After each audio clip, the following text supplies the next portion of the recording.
So yeah, guys, I am, I don't know, lately I've been missing my mom. You know, she died some years back.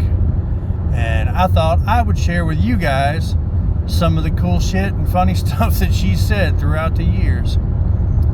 Anytime I would act up, now you know I'm 6'1", and she was 5'4" at best. Anytime I would act up, she would say, "Boy, I don't care how big you are, I'll climb a stepladder to smack the shit out of your ass." Which is funny, because my mom was just this little dainty country woman. And one time, I actually saw her. So, we had some friends over. Well, I was still young. They had some friends over. And, they were all drinking and whatever, and this one guy got super drunk and fell and broke Mama's coffee table in the living room. Just right down the middle, fell right through it. And she got super pissed. Now you gotta understand, I was raised pretty poor. We didn't have a whole lot of things. So it was a bigger deal to my mama than it probably, would be for me. Somebody broke my table. But dude, she took an iron skillet to this sumbitch. Like, she whapped him and he hit the floor and was crawling towards the door to escape. And he got to the door and he turned around and he put his hands up. He was like, "Miss Reba, I'm sorry." And she uppercutted this motherfucker with an iron skillet and sent him tumbling out the damn door. What?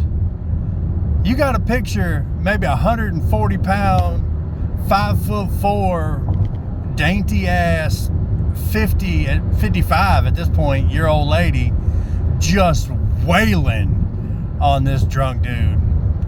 And anyways, next day he came by and gave her some cash to buy a new table to make up for it. So it worked out. But yeah, that memory is super clear in my mind. Then again, this is also the woman, we had a bonfire, which is something you do in the South in the middle of summer for some reason. It's not hot enough, let's make it hotter with a big ass fire. But we were in the middle of a bonfire and had like a bunch of people over. And she had been talking with people all night. She came up to me and she said, "Roger, I know what we're gonna do to make some more money." And I said, "What we gonna do?" She said, "We're gonna start growing pot." And you gotta understand, I don't think my mama ever even smoked pot a day in her life.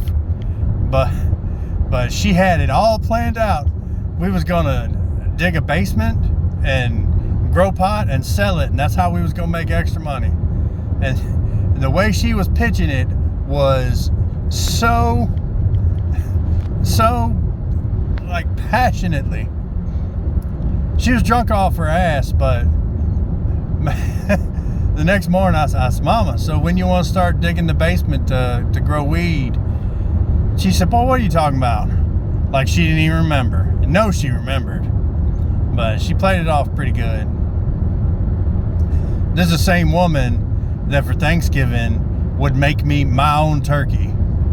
Now, when I was younger, I used to bodybuild. I was pretty stacked and jacked back in those days, And every Thanksgiving, she would make me my own turkey. There was one turkey for friends, family, everything, and then one was Roger's turkey. This is Roger's turkey.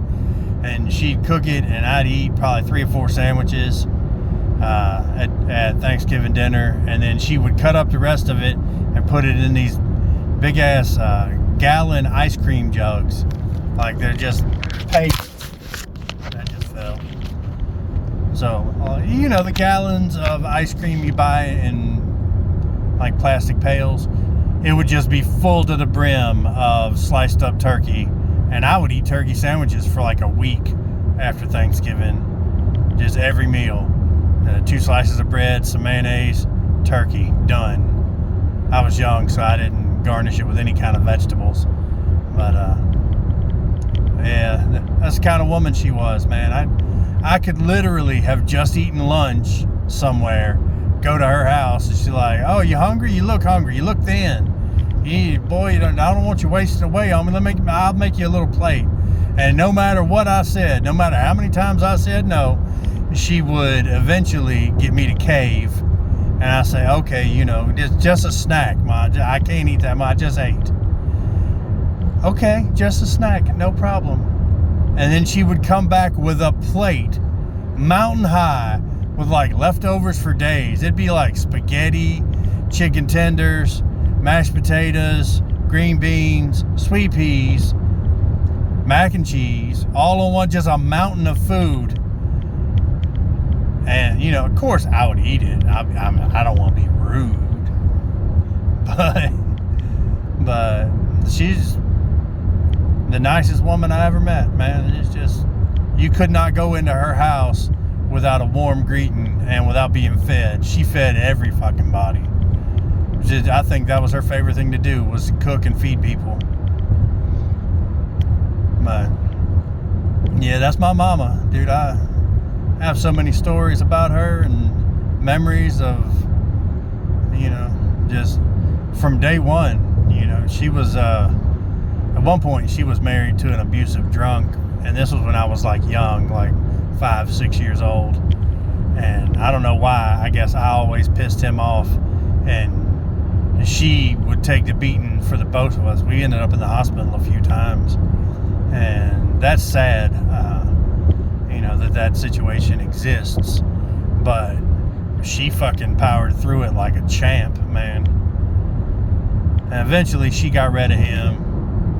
Eventually, when I want to say 14 or 15, he came at me with a 2x4. And when he came at me, I just reached up and grabbed it. And I grabbed it with both hands and kind of right across the side of his head. And he went down, and then he got up and ran into the house to get his gun because he was going to kill my ass. And when he ran into the house, I ran into the woods to give that motherfucker time to count, sober up, calm down, something. And it was fine. What's fucked up is, that was the last time he ever hit either of us. He never did it again after that.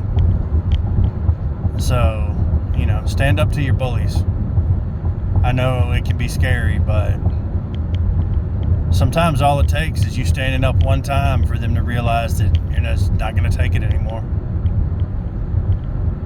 But that's what I remember about my mama, dude. She protected me, she fed me, she loved me. She was, by all rights, just the most amazing person. And I thought today I would share that with y'all while I'm driving home from Oxford. So anyways, thanks guys. Hit me up later. Subscribe if you haven't already.